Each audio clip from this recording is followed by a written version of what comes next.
end of the year 2000. And Jim came there with his American colleague Susan Voss and the Russian commander Yuri Usachov in, I think it was February 2001. March 2001. It was just after my birthday, so it was a birthday present for me to go to the space station. We went on International Women's Day, March 8th is when we launched. And we did spend about 6 months on the space station. And we helped to build it, and we helped to start doing experiments on board the space station and helping us to learn things that could help all of us here on Earth. Yeah, that's... And you visited twice. That's right. Two different flights to help to build the space station and to bring a lot of, I guess, equipment to the space station also. Yeah, my first flight was actually, according to our flight director, he said, well, this is exactly the midway point in building a space station, at least in terms of mass. But since then they added new plans, so probably wasn't. But then I came there a second time in September and March 2009, and it was almost completed. And at that time, there were 6 people there. Actually, 6 people lived there permanently, and we brought up a lot of new things, some food, some clean clothes, and all experimental apparatuses. And we were always really happy to see a shuttle crew to come while we were living there because they were bringing us things that we needed, like food, coffee that we ran out of very soon after we were there, a very important thing, toilet paper, which we ran out of, and a lot of other things that helped us to live and to work on the space station. And the reason we were there, science experiments for us to do to help the scientists who are studying space flight and what happens to materials there, what happens to human beings while we're on the space station. So we were always really happy to have a shuttle crew to come to the space station and bring things up there for us. Yeah, and it's a pretty amazing thing which has been built up there and will be used at least until the year 2020. And I believe, and I know that NASA wants to do that, and it's going to get all the space agencies with us to continue to use it for another at least 4, maybe 10 years. We need this in order to learn and practice also more things which we need to know before we can go further to space, to Mars. I mean, we've been to the moon, but still we need to go back to the moon also. That's my opinion at least, before we can really know what we're doing and go to Mars. Now, Christer mentioned that the space station is very large. It's bigger than a football field. If you can imagine a football field, and you could put the space station in there and it would go from one end to the other end. And it's about the size inside of a very large home. If you imagine a lot of buses that are lined up, the back of one to the front of the other, there's about 5 buses, some of them long buses, some of them short buses that are connected together. And if you can imagine, close your eyes and imagine flying down along the aisle in a bus between the seats. And that's what it would be like to be inside the space station. Yeah, when I was there the second time, we were actually 13 astronauts there at the same time. So half of us didn't live on the space station. We actually, well, I moved into the space station, but most of the shuttle crews still slept on the shuttle. But one evening, we gathered all 13 around one table in one of the rooms, so to say, and we could have a dinner together. Now it's a little bit easier in weightlessness because, you know, a couple of people can be up there while some are down here, and so it's easier to crowd certain people together around a small table. Christer said it was a dinner, but it was a party, I'm sure. Do you know what we toasted in? You know? No, we are reusing everything up there, right? Oh, you toasted with urine? That's right. Oh. We toasted with cognac. Yeah, but no, we actually try to reuse as much as we can to save, up mass. It's difficult and expensive to send anything to space. So, water, most of the water today, 80 to 85% of the water is reused, including the urine. Clean enough you can drink it again. But we do that here also. Our sewage goes out and it goes through the earth, and then we process it and it's cleaned, and the water we get through our tap water has probably come through a very indirect process. was similar to what they do in space. So, I don't know, Osman, do you think we should have open for questions? Or? I think so. I think there's a lot of people that have questions, don't you? Do you have any hands? I see many hands. There's a lot of hands. Okay, we'll get one here in the front. What was the food? What kind of food? There's quite a variety of food. Half of our food while I was there was U.S. food, normal food that most of us would eat, and half of it was Russian food, which was very good because we had a lot of variety. You get tired of the same thing all the time, so we had a nice variety of food. Some of it is dry, so you have to add water to it to rehydrate it, and then you eat it normally. A lot of vegetables are like that. Some of the meats and the fish were in cans from Russia or in packages that were already moist, and we just heated them and ate them. My favorite meals were a beef steak that was one of the U.S., and there was a chicken dish that was Russian. It came in a big can, and it was really, really good, and I liked it. And then a yogurt with nuts that was a Russian breakfast food were some of my favorites. What about you, Christopher? What was your favorite? Well, actually, one of my favorites, that was a Swedish yogurt, which the Swedish company Arla had developed on actually commission from NASA to do that. So I had that for breakfast every day. So how about you? What do you want to know? Were you both interested in space when you were young? Yes. And yes, what interested you, Christopher? Well, I think it was both the fascination of going to space, and I grew up during this famous moon race and the first space flight. My very first memory was the very first spacewalk ever done by the Russian Leonov. It was actually my 8th birthday, that very day. And but I was curious what is out there, trying to understand. Those questions have always fascinated me. Well, that shows our age difference. When I was young, there was no space program. So I was inspired by reading science fiction books. Do you read a lot of books? I read a lot of science fiction. It was about going to other planets and exploring and working there. And I thought, ooh, that would be wonderful to do that one day. But there was no space program. So when they started having one, then I said, maybe I actually can get to do that one day. So I was inspired by reading books. Wow. How about you? What do you want to know? This is an inappropriate question. How do you sit on the toilet?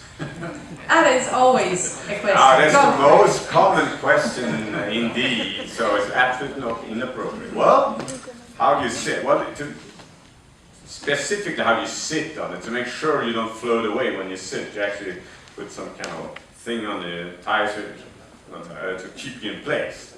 The problem to solve is that things doesn't fall down, right? So you need to somehow catch these things, and what we use is basically a vacuum cleaner, dammsugare in Swedish. So it's very easy if you're going to do number one, as the Americans say, and small work, malaya, what the Russians say. You just have to pick a hose and put a funnel on it and do your work, and it counts, because it sucks in, it's easy. But big work, number two, it's a little bit harder because the sucking is maybe not strong enough. Really suck it in there, and it's a very small hole. That's a little bit complicated. Do you want to add something? I think there's nothing to add. I don't know what you did. You ran out of papers. Yeah, but it's a good question because it is technical. Our body works the same. It performs the normal way your body does here on the ground. You just have to have some technology to help to capture the waste products. So like Christopher described, it just pulls it in with airflow that captures it so you can dispose of it. And usually you don't make a mess, but sometimes.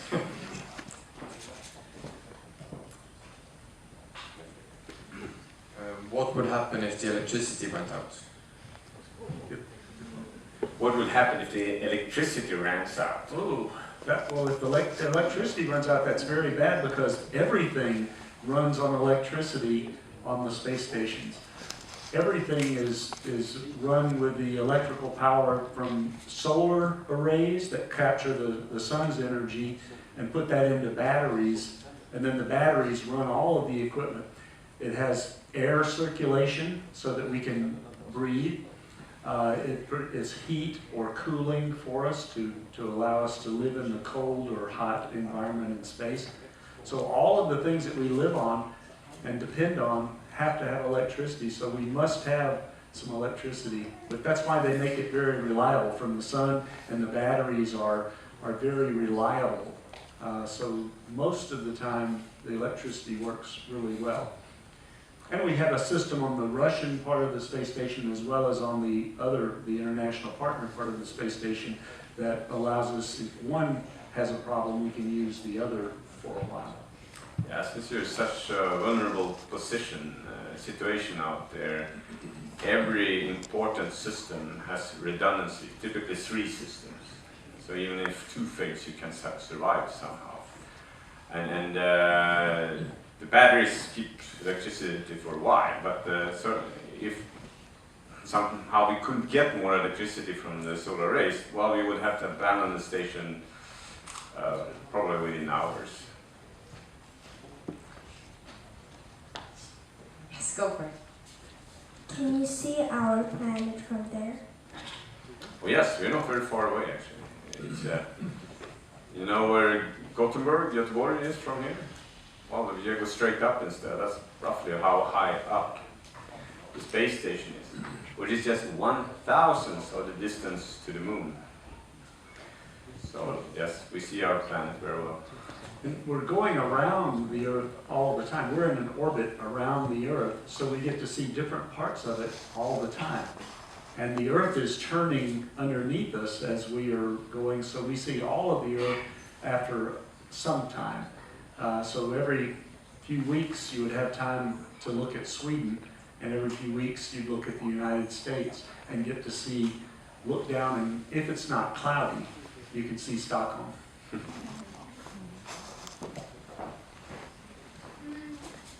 How do you fix the problem with the air? It must run out sometime. Say again? How do you fix the problem with the air? It must run out sometime. Correct. Very, very good question. So we have to resupply the station with air. We don't have a system who can actually, you know, when you have to breathe in oxygen and then you exhale carbon dioxide.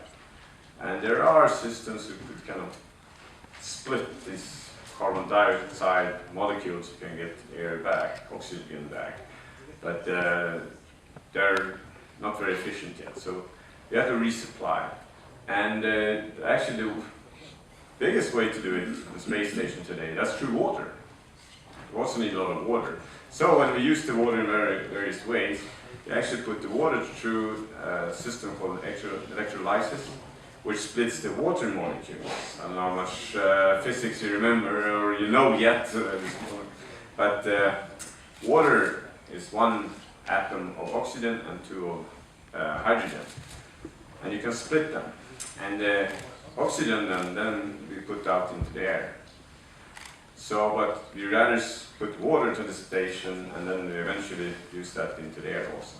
Then there are other sources we can use. Every vehicle comes up has some air.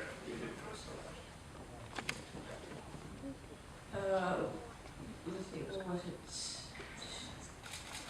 I don't remember. Well, you can say Swedish if it's easier. That happens when you hold your hand up for long. There's a little child there as well.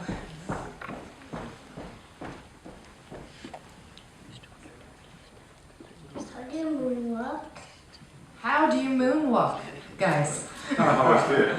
I can't moonwalk.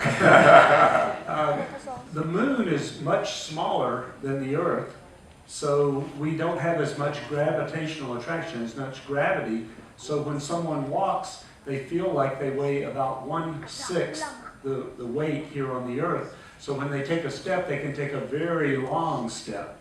And that's why they can jump very easily on the moon.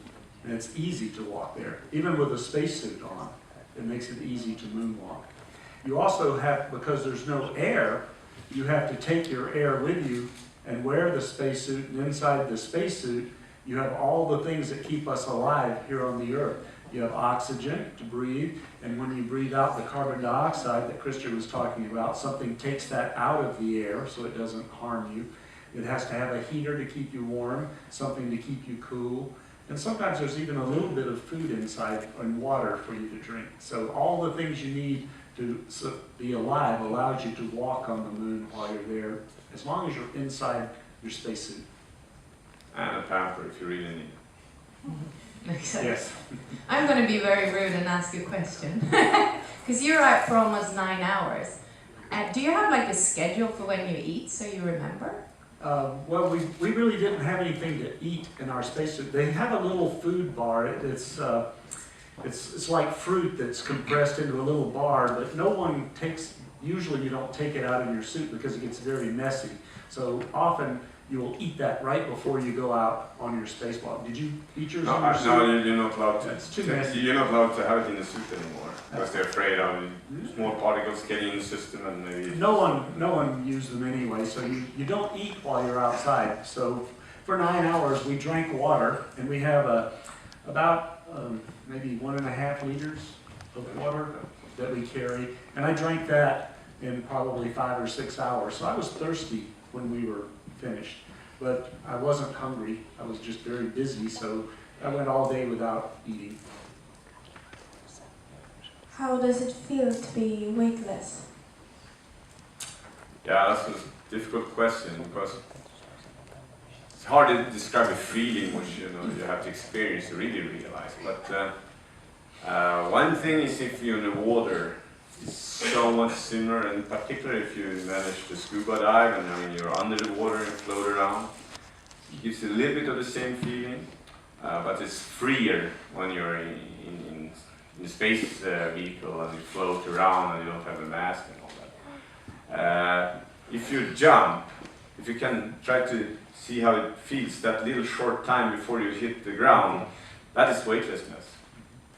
So you can try to experience it in a very short time, but it's hard to get, of course, you need quite some time to really get it.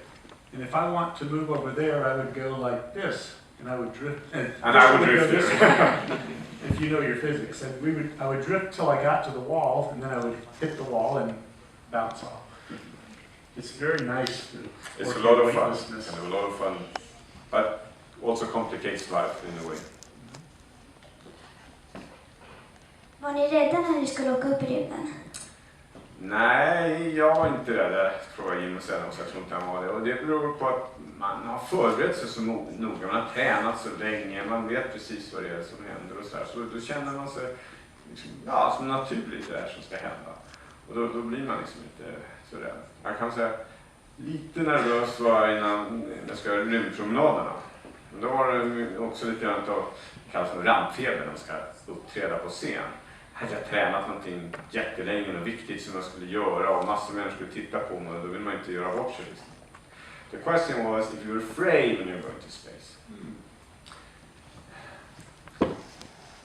I think most people are not afraid because, does you need to translate? Because, Do you understand? Okay. Because you train, you prepare for it so long, you're ready when you go. It's like preparing for a sports event. If you're going to play football or volleyball, if you prepare very well, you're not nervous when you go out to play the game. But if you're not prepared, then you are nervous and maybe a little bit afraid when you go. If you think about going to space flight too much, then you probably would not go. You don't want to think about it too much because you might then be afraid to go because it is dangerous to go. So most of us think about the work we have to do and all the things we prepared for, and that's what's in our mind instead of letting ourselves become afraid. I hope you said the same thing. More or less. Okay. Very in cue. Okay, one more question here. Det måste vara många som vill bli astronauter och åka upp i rymden. Vad var det som just... I think they want people to become astronauts who are good at a lot of different things. Not too much of a specialist, but can do a variety of different things. Who can adjust to a different situation and still be successful. Usually, you don't need, I think, scientists so much, sorry, Christopher, for astronauts. You need a technician to be an astronaut, because usually we're doing things for other people. We're working on something for someone who's telling us what to do, or we're doing a science experiment for a scientist on the ground. So I think they want people who can do a variety of things and follow directions and do things well, both with their hands and with their minds. I think I was selected because I applied many times and they got tired of me applying. I applied 5 times, and it was 9 years from the first time until I was finally selected. I believe that they like people who are determined, who will not give up, who have in their character that they are going to try to be successful, and they'll keep trying and keep trying. And I encourage everybody to never give up on your dream.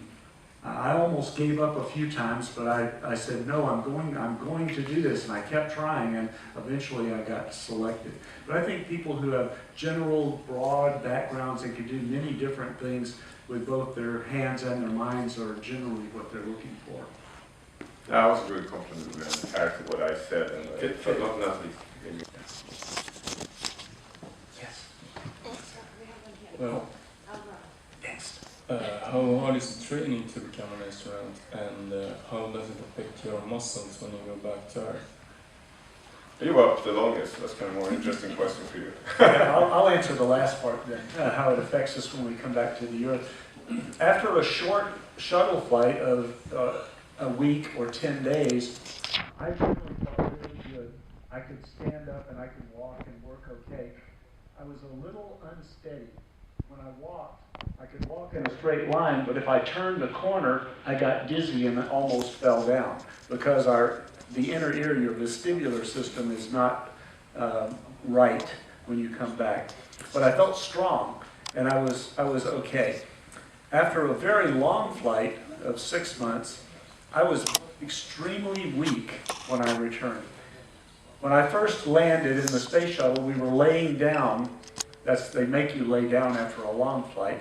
And then as soon as we stopped, I sat up. When I sat up, I thought I had run a marathon. I was exhausted just because I sat up. So I laid back down, and I felt fine. I said, that was interesting, so I sat up again. And I was telling my crewmates, Susan and Yuri, I said, well, I'm exhausted when I sit up. And so I laid down again. And then I sat up and said, boy, I'm exhausted. And Susan, who's very practical, said, well, don't do that. Lay down. But I was very tired. After a little while, I was able to stand up when they came on board the space shuttle. I was able to stand up, but I was very unsteady. My muscles had forgotten how to support myself. And they helped me to take my suit off because it was very warm inside, and the spacesuit that we wear is rubber, and so you get very hot inside. And when you take it off, you have to bend over to pull it over your head. When I bent over, I thought I was going to throw up. It was very disorienting. I didn't, but I felt nauseated, and I felt very weak. So it was a very strange sensation. I realized I had been away from Earth for a long time, and I had not adjusted very quickly when I came back. I didn't like walking very far. I could walk across a room, but then I had to sit down and rest. The next day, I could walk to a different room, but then I would want to rest. And it got better every day. And after about 2 weeks, I felt like I could actually go run, but not very far. And it took about 3 months for me to feel completely normal. I liked taking naps every day and resting, and I didn't want to do anything very strenuous because my heart had gotten a little bit lazy, I think, from being in space for a long time. But everyone's experience on shorter flights is different. Some people get very disoriented, some people will get ill, they will throw up. A lot of different symptoms for people, but after the long flight, most people are fairly weak for a little while. Well, I can just add that there are special medical doctors who follow us and take care of us when it comes to space flights. And they have a rule of thumb. They think that for complete readaptation on the ground, you count 1 day on Earth for every day you were in space. And that might be correct, although I would say the subjective feeling you have, that's what I see myself and see from others, and you confirm is roughly half that time you feel more or less that you're back, but probably some very small symptoms which still needs another half time. I don't know what was another part of the question, but maybe we go to the next question anyhow. Hade ni glass i rymden? Vad hade glass i rymden? Ja. Nej, det hade vi inte. Jag vet NASA, det finns någon sån här space ice cream. Men jag vet inte, de kanske haft med någon gång, inte jag hade. What do you know about this NASA space ice cream? Has it ever flown? The ice cream that you buy in a store that says it's space ice cream is not real. There have been a few times they have sent ice cream when they had a freezer to bring back science samples with, like blood or things like that. When they take it up, they will put ice cream inside there for the crew, and they'll eat that, and then they'll put the science samples inside the Which are freezer. typically blood and urine for the astronauts. Yeah. So I've had ice cream in space, but not what you buy in the little packages. That I don't think that's real. Maybe they tried it once a long time ago, but have you tried it? It's not very good. It tastes like cardboard.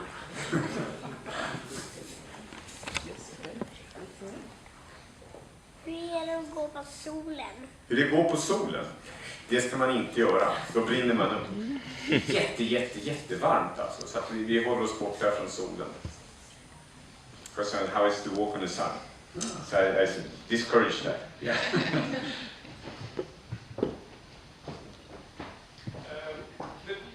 When you see the official photos of you, you see an orange spacesuit and a white one. What is the orange for? What is the difference between them? I'll talk about the orange one, you talk about the white. Okay. The orange suit is what we call a launch and entry suit. We wear it inside the space shuttle for going up to space and then for returning. It can protect you if you lost the cabin environment. If there was a leak and all the air went out, you could close the visor and it would protect you. It would have oxygen and pressure inside so that you could live and fly the space shuttle as necessary to go up and back. You can't go outside. Your oxygen comes from the spaceship with that, so you have a hose to your suit to breathe the oxygen. But it's only for going up and coming back again, not for working in very much at all. And by the way, we mentioned the color. The reason for the color is that there was in principle a chance that you could parachute out of the shuttle in case something really went bad, and you would parachute out of water. So that would just help the rescue people to find you. The white spacesuit, that's the one you have for spacewalks, or EVA as you say, and that's white because just reflect the sun as much as possible. And people who done spacewalk, they like them to use that as their kind of official photo because it's a little bit extra special. So only people who done spacewalks are allowed to do that. The Russians have different colors. Their launch and entry suit is white with blue stripes, usually some blue sewn into it. They're very pretty, a nice looking spacesuit. That's just for riding up and down in the Soyuz capsule. When you're in space and do a spacewalk, their suit is a very light brown or tan colored, just a little bit different color. It's not exactly white. No, maybe not fully white. The whitish for sure. It's about the color of that. Yeah, maybe. It's a little darker. Well, the last question and answer is no, and unfortunately not. Some suits or some parts are custom. On the American side, it's really the gloves for the spacewalks are now normally custom made because it's so critical. I mean, it's hard enough to work in these gloves and with pressure everything. Try to do that. The Russian launch and entry suit, which you mentioned, is called Sokol in Russian, is Falcon. And that they actually also custom made. But neither you can keep, unless you're really rich, you may be able to buy that Russian suit. We're up here. We have a question. Ja, jag kör tunnelbana. Kör tunnelbana? Det finns tunnelbana på riktigt, fick vi information om här. Ja, Jag tror att han glömde bort vilken fråga vi hade. Kommer du ihåg? Vilken fråga undrade du? Jaha, det var det. Han undrade om rymddräkterna är tunga. Are the spacesuits heavy? Ja, den här som man gör rymdpromenad med, den är väldigt tung. Den väger upp mot runt 130 kilo när man har allting utrustning med. Men det är ju tyngdlöshet när man använder den. Så då är det liksom egentligen ingen vikt alls. Utan det är som en enmans rymdfarkost som man kryper in i och sen så glider man runt i den. Man får då liksom röra sig runt själv med händer. So it was about the weight of the space suit. Questions? When you go to space, you work at 7:24. Do you have any free time, and what are you doing on the free time? Do you have I'll talk about the space station, and Krista can tell you about the space shuttle because it's a little different. There's a different pace or intensity. On the space station, you're living there for a long time, so you need to have a fairly normal pace to your life. So you live a normal day. We would wake up at 6 in the morning. We would do our normal bathing and shaving and eating breakfast. Then we would have a conference with the ground at 8 a.m. And then we would work through the day. We would exercise and we would work more. And then we would have dinner in the evenings. Then usually we would work a little more, but we could have free time in the evenings if we wanted to. Then we would go to bed at 10 p.m. and we would sleep through the night. We usually went to bed around 11 or midnight and then slept until 6 in the morning. On the weekends, Saturday morning was for cleaning. So we would clean the space station on Saturday morning. Saturday afternoon was free to do what we wanted to do. Sometimes we would work, and sometimes we would do recreational activities. We might watch a movie, or we might exercise more, or we might look out the window, or play with microgravity, with floating, and do some things that we didn't have time to do. Sunday was generally a rest day. Sometimes we would work, but often we would do other things. Write home to our family. We would also maybe watch a movie or exercise more than normal.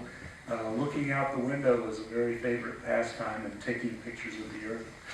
So try to live it more like a normal life, though it's not at all normal. The space shuttle, because it's a relatively short flight, typically up to 2 weeks, and you want to do as much as you can during these 2 weeks. So I think I had half a day over 2 weeks, which was scheduled free time.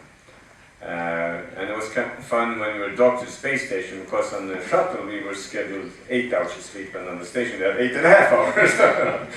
But I mean, there's free time before and after sleep, which is kind of scheduled to prepare for night and after night. In practice, you use a lot of these 3 hours here and there to prepare for future work or things like that. So you don't have too much free time, but every minute you have, you try to look outside in particular. And I can admit that during my last nights, I kind of skipped a lot of sleep to just experience weightlessness, look outside, do things. So I was pretty tired when I was back. On my first space shuttle flight, our commander, who had flown before, said, when it's time to go to bed, we're covering all the windows. So you can't look out the windows anymore and stay awake, and because you need to get your sleep. So when it was time to go to sleep, when the schedule said sleep, he covered the windows, and then he sat in a chair where the windows were, and he slept there so that we could not take the covers off. Who was that? Fred Gregory. But he was trying to make us sleep so we would not be too tired during our flight. So we would look out the windows while we were supposed to be eating and getting ready for bed. And then when he covered the windows, then we would go down on the lower part of the space shuttle, and then we would eat and do our personal hygiene and play and do things that you can only do in space for hours before we would go to sleep, because you can't go to sleep. You're too excited and there's too much adrenaline. And like Christer said his last night, probably didn't sleep at all. You don't sleep a lot on a shorter flight because you want to get the full experience of being in space as much as you can. Okay, I think we'll do another 2 questions, and then that's probably all the time we have. But we have one here. Hur länge vill man vara i rymden egentligen? Vad sa du? How long do you want to stay in space? Hur länge vill du vara i rymden? How long you want to stay in space? Ja, jag vet ingen nästan som inte har velat vara uppe längre. I alla fall inte som vill åka tillbaka. Men klart, om man bara fick välja på att antingen bara leva i rymden eller bara leva på jorden, då skulle jag leva på jorden. Det är mer att göra här, mer intressant. Men även de som varit uppe i många månader ofta tyckte att de hade kunnat vara uppe länge. Men I asked Jim, how long would you like to stay in space? I think 3 months is perfect. The first month that you're in space, it's very exciting, and everything is new and interesting, and then you become used to it, and it becomes a normal job. You wake up in the morning and you go to the office and work. It's just a different office, but it's routine. It's still very interesting. At about 3 months, you start thinking about going home, and at about 4 months, you're really ready to go home. But you still can enjoy the work. But I think 3 months would be the ideal time to do everything you wanted to do some science, to get the full value from living in space, but you wouldn't be away from home for quite so long. That's right. And Okay, last question. Kan jag få göra autografer sen? What's autograph? Well, we need to get out of here pretty quickly. So I don't know if everyone's going to that. That's too much. No, I don't think so. But I'm sure we could get some photos, and we get you guys. Okay, well, I want to say thank you. Thank you very much. And I would like to ask you your question. What's your favorite museum in Stockholm so far? The Technical Museum.